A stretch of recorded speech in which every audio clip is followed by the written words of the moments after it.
최근에 이럴 때 세 가지를 하지 말라라고 하는 문장을 읽고 많이 생각하게 되었는데요.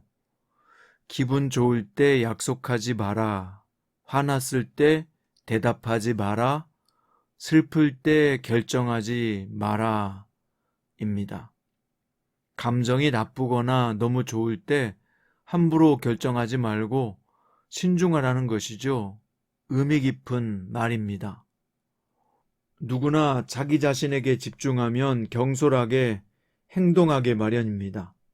문제는 경솔함 뒤에는 허영, 자만, 욕심이 따른다는 것입니다. 그것이 개인의 문제에서 그치면 다행인데 타인과 공동체 영향을 미치게 되면 큰 위기가 찾아올 수밖에 없습니다. 오늘 본문에서 사울은 초조한 마음에 경솔한 선택을 하는데요. 그의 경솔함이 불러온 과오를 살펴보면서 우리의 삶을 돌아보기 원합니다. 오늘 본문은 사무엘상 14장 24절부터 35절이고요. 그 중에서 28절부터 32절까지 읽겠습니다. 그때 백성 중 한 사람이 말하여 이르되 당신의 부친이 백성에게 맹세하여 엄히 말씀하시기를 오늘 음식물을 먹는 사람은 저주를 받을지어다 하셨나이다. 그러므로 백성이 피곤하였나이다 하니 요나단이 이르되 내 아버지께서 이 땅을 곤란하게 하셨도다. 보라, 내가 이 꿀 조금을 맛보고도 내 눈이 이렇게 밝아졌거든. 하물며 백성이 오늘 그 대적에게서 탈취하여 얻은 것을 임으로 먹었더라면 블레셋 사람을 살육함이 더욱 많지 아니하였겠느냐. 그날의 백성이 믹마스에서부터 아얄론에 이르기까지 블레셋 사람들을 쳤으므로 그들이 심히 피곤한지라. 백성 이에 탈취한 물건에 달려가서 양과 소와 송아지들을 끌어다가 그것을 땅에서 잡아 핏째 먹었더니. 아멘. 오늘 말씀의 제목은 경솔함은 항상 위기를 만든다입니다.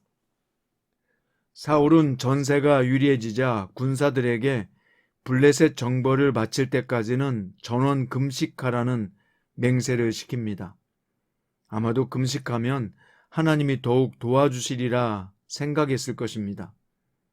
하지만 하나님이 자기 백성을 도우시는 것은 당신의 뜻 가운데서 자발적인 행하심일 뿐 인간의 희생을 대가로 요구하시지는 않습니다. 하나님을 우리 뜻을 이루어 주시는 분으로 여겨 그분의 뜻을 바꾸려 해서는 안 됩니다. 그저 하나님의 뜻을 구하며 순종하는 것이 금식기도의 목적입니다. 요나단은 블레셋을 할례받지 않은 자들이라고 6절에서 불렀지만 사울은 블레셋을 내 원수라고 24절에서 불렀습니다.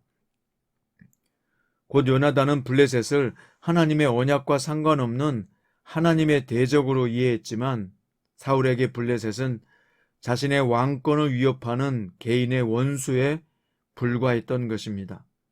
그러면서 맹세를 어기면 저주가 내릴 것이라고 하며 허기진 군사들을 옥죄고 있습니다. 하나님의 명예를 위해 목숨을 아끼지 않았던 요나단과 너무나도 대조적인 모습입니다. 우리는 개인의 욕심 때문에 사람을 도구화하지 말아야 합니다. 오직 하나님의 영광을 위한 일에 연합하고 동역해야 합니다. 사울의 맹세를 모르는 요나단은 숯불에 흐르는 꿀을 먹고 기운을 차렸습니다. 나중에 맹세 소식을 알고서 아버지의 경솔한 판단을 지적하는데요. 군사들이 억지로 금식하는 대신 음식을 먹고 힘을 내서 전투를 더 잘 수행하는 것이 낫다고 말했습니다. 사울왕처럼 하나님의 뜻보다 자신의 생각을 앞세우면 피해자가 생겨날 수 있습니다. 공동체 안에서 자신의 말을 절대시하여 강요하지 말고 지혜롭고 유연한 태도로 하나님의 뜻을 이루어 가야 합니다. 그것이 악순환을 끊고 선순환을 만들어가는 복된 선택입니다. 자, 31절과 32절에 보면 승리가 확정되자 굶주린 군사들은 탈취한 가축을 핏째 먹는 심각한 죄를 저질렀습니다. 짐승들을 향해 달려간 그들의 모습은 사울왕의 경솔함을 닮은 듯합니다.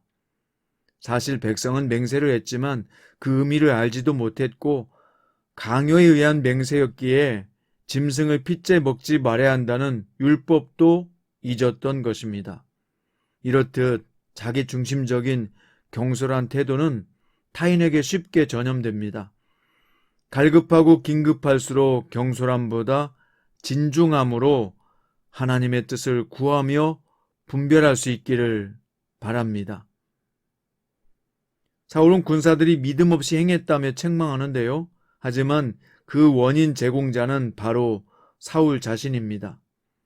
군사들이 허기에 빠져 이성을 잃지 않도록 적절히 대처했더라면, 자신이 미리 군사들을 위해서 음식을 준비했더라면 그런 일은 생기지 않았을 것입니다. 우리는 나의 영향력 아래 있는 사람들을 통제 대상으로 바라보지 말고 그들이 하나님 앞에 바로 설 수 있도록 섬기며 도와주어야 합니다. 창세기 25장에 보면요, 경솔히 여겼던 한 사람의 이야기가 나옵니다. 바로 에서인데요. 야곱이 떡과 팥죽을 주었을 때 에서가 먹고 마시고 일어나 갔으니 에서가 장자의 명분을 경홀히 여김이라 라고 개역 한글 성경이 되어 있는데요. 개역 개정에서는 가볍게 여김이었더라 라고 되어 있습니다. 에서는 장자의 명분을 경홀히 여겼습니다. 가볍게 여겼단 말입니다. 그것이 에서의 가장 큰 잘못된 선택이었습니다. 신명기 32장에 보면 내가 살찌고 부패하고 윤택함에 자기를 지으신 하나님을 버리며 자기 구원의 반석을 경홀히 여겼도다 라고 되어 있습니다. 이것도 역시 개역 한글판에 이렇게 되어 있고요.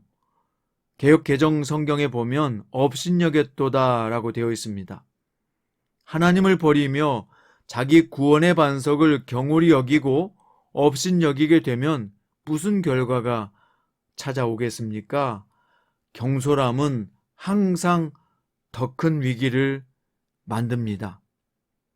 오늘 말씀의 결론입니다. 사울의 맹세는 금식의 내용보다 그 동기가 문제였습니다. 그의 맹세는 하나님이 아닌 자신을 향해 있었고요. 자신의 소욕을 이루기 위해서 하나님과 사람들을 이용했던 것입니다.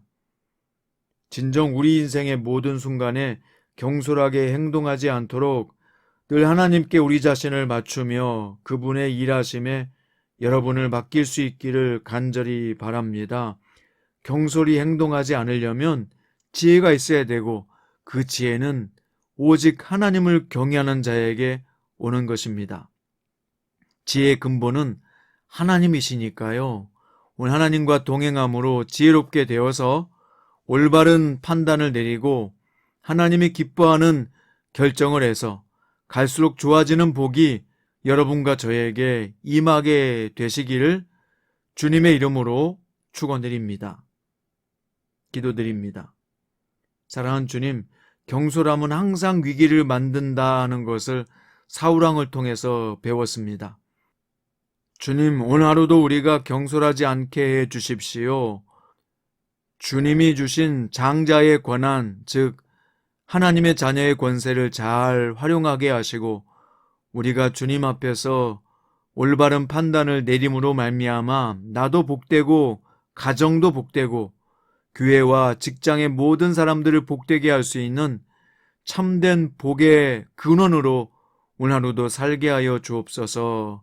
우리에게 분별력과 통찰력과 지혜를 허락하여 주옵소서. 살아계신 예수님의 이름으로 기도드립니다.